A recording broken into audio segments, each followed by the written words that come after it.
যোৰহাট জিলাৰ অন্তৰ্গত খঙিয়া মৌজাৰ টেকেলা গাঁৱক এখন আদৰ্শ গাঁও আৰু ঐতিহ্য ক্ষেত্ৰলৈ ৰূপান্তৰিত কৰাৰ প্ৰস্তাৱৰ বিষয়ে আলোচনা কৰাৰ উদ্দেশ্যে যোৰহাট জিলা আয়ুক্ত জয় শিৱানীৰ অধ্যক্ষতাত জিলা আয়ুক্তৰ কাৰ্যালয়ৰ সভাকক্ষত 21 জানুৱাৰী বুধবাৰে এখনি বৈঠক অনুষ্ঠিত হয়।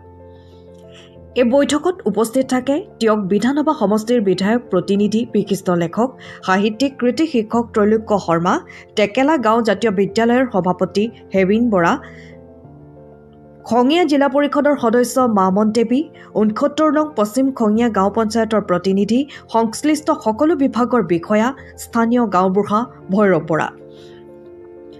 বৈঠকত জাতীয় বিদ্যালয়ে মহামহিম ৰাষ্ট্ৰপতি আৰু মুখ্যমন্ত্ৰীলৈ প্ৰেৰণ কৰা স্মাৰক পত্ৰৰ সম্পৰ্কত বিশদভাৱে আলোচনা হয়। আয়ুক্ত জয় শিৱানীয়ে টেকেলা গাঁৱক কিদৰে ঐতিহ্য ক্ষেত্ৰ কৰিব পাৰি সেই বিষয়ে পৰামৰ্শ বিচৰাত বিশিষ্ট সাহিত্যিক তথা বিধায়ক প্ৰতিনিধি ত্ৰৈলোক্য শৰ্মাই ভালেকেইটা পৰামৰ্শ আগবঢ়ায়। শৰ্মাই টেকেলা গাঁৱক এখন আদৰ্শ গাঁওৰূপে ঘোষণা কৰিবলৈ চৰকাৰক অনুৰোধ জনাই আগবঢ়োৱা পৰামৰ্শসমূহ হৈছে এনেধৰণৰ: টেকেলা গাঁৱত বিশুদ্ধ খোৱাপানীৰ ব্যৱস্থা কৰা, গাঁওখনত সকলো সা সুবিধাৰে 30খন বিচনাযুক্ত চিকিৎসালয় নিৰ্মাণ কৰা, মোৰাৰজী দেশাইৰ বৃহৎ প্ৰতিমূৰ্তি নিৰ্মাণ, এখন ভেষজ উদ্যান গঢ়ি তুলি তাত স্থায়ী কৰ্মচাৰীক নিযুক্তি দিয়া, গাঁওখনৰ ঘৰে ঘৰে চেনিটাৰী লেট্ৰিনৰ ব্যৱস্থা, উন্নত খেলপথাৰ, ব্যায়ামগাৰ, ছুইমিং পুল নিৰ্মাণ, টেকেলা গাঁও হাইস্কুলখন সকলো সা সুবিধাৰে মডেল স্কুল কৰি গঢ়ি তোলা, গাঁৱৰ যুৱক যুৱতীসকলক কৰ্মমুখী কৰি তুলিবলৈ শৃংখলাবদ্ধভাৱে সৰু সৰু গোটত ভাগ কৰি দায়িত্ববোৰ ভগাই দি পৰিকল্পনাবোৰক বাস্তৱ ৰূপ দিয়া, মহিলাসকলক কৰ্মমুখী কৰিবলৈ হাঁহ কুকুৰা, ছাগলী ফাৰ্ম খুলিবলৈ উৎসাহ জনোৱা, ৰাগিয়াল বস্তু সেৱনৰ বিৰুদ্ধে সজাগতা শিবিৰ অনুষ্ঠিত কৰা, গাঁৱৰ মাজত থকা ডাঙৰ বৰপুখুৰীটোৰ চাৰিওটা পাৰ বিবিধ ফুলগছ আৰু ঔষধি গছ ৰুই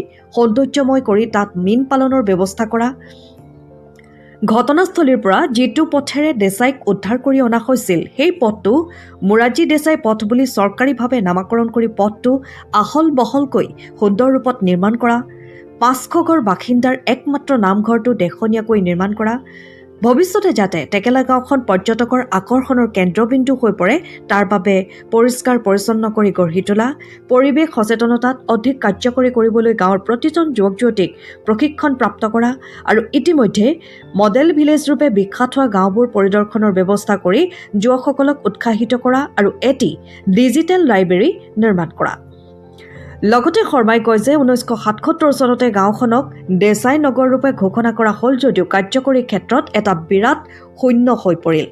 শৰ্মাই বিমান দুৰ্ঘটনাৰ এটি চমু বিৱৰণো জিলা প্ৰশাসনক দাখিল কৰে। বিৱৰণীৰ অন্তত তেখেতে উল্লেখ কৰে এই গাঁওখনৰ ৰাইজৰ সেৱাৰ স্বীকৃতিস্বৰূপে সেই সময়ত চৰকাৰে টেকেলা গাঁৱকে মুখ্য কৰি অঞ্চলটো দেশাই নগৰ বুলি অভিহিত কৰিলে আৰু বাট পথবোৰত শিল দি ভাল কৰিলে, এটি ডাকঘৰ উপস্বাস্থ্য কেন্দ্ৰও প্ৰতিষ্ঠা কৰিলে। দিন বাগৰাৰ লগে লগে কথাবোৰ ওলট পালট হ'ল। সময়ে 20 শতিকা গৰকি 21 শতিকাত ভৰি দিলেহি, নামতহে দেশাই নগৰ হ'ল। সকলো আধুনিক সা সুবিধাৰ পৰা ৰাইজ বঞ্চিত হ'ল।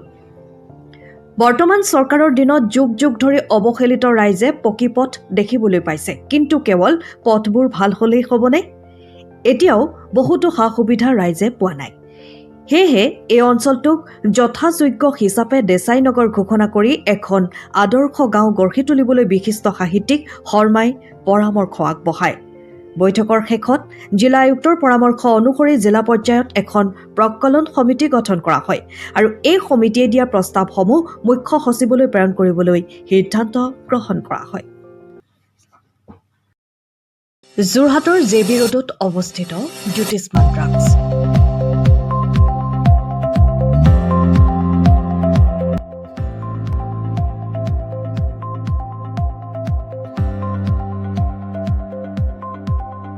আপোনালোকৰ সেৱাত জ্যোতিষ্মান ড্ৰাগছ। আমাৰ ইয়াত শিশুসকলৰ লগতে প্ৰাপ্তবয়স্ক পুৰুষ মহিলাসকলৰ বিভিন্ন ৰোগৰ ঔষধ উপলব্ধ। পুৱা 9 বজাৰ পৰা নিশা 10 বজালৈ খোলা থকাৰ লগতে বিভিন্ন ঔষধ ৰেহাই মূল্যত উপলব্ধৰ ব্যৱস্থা। আপোনালোকৰ জৰুৰীকালীন সেৱাৰ বাবে জ্যোতিষ্মান ড্ৰাগছ। আমি সদায় সাজু। আমাৰ ঠিকনা জেবি ৰোড, যোৰহাট।